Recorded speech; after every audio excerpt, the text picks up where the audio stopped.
Kung dati nga daw, ay naaawa sila kay Kim Chu, ngayon nga daw, ay mas naaawa sila kay Iris Lee. Narito ang buong detalye.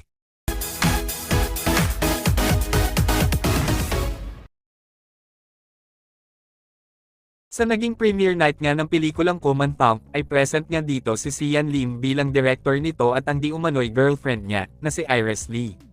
Madami nga ang nakakita kay Sian at Iris na talagang halatang may relasyon na sila. Kung dati nga daw, ay madaming naaawa kay Kim Chu, simula nga daw nung naging sila ni Sian Lim. Dahil ang iba nga daw, ay naaamoy na ang di umano'y totoong pakay ni Sian kay Kimi. Yung bang parang ginamit lang siya sa kabilangan ng kasikatan noon ni Kim Chu.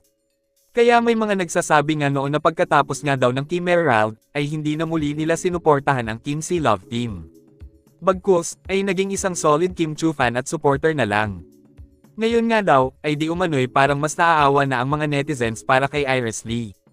Dahil baka maulit nga ang ginawa ni Sian kay Kim Chu noon, na di umano'y sumakay lamang sa kasikatan nito at ginamit lamang siya.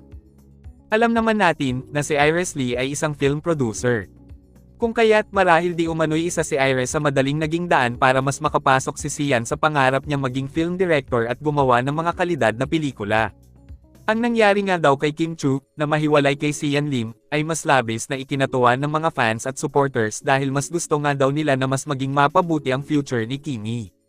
At ito nga daw, ay sa katauhan ni Paolo Avellino, na talaga nga namang parang nakaguhit na ang kapalaran nila para sa isa't isa dahil talagang itinadhana sila. Kayo, anong masasabi nyo tungkol dito? Just comment down below.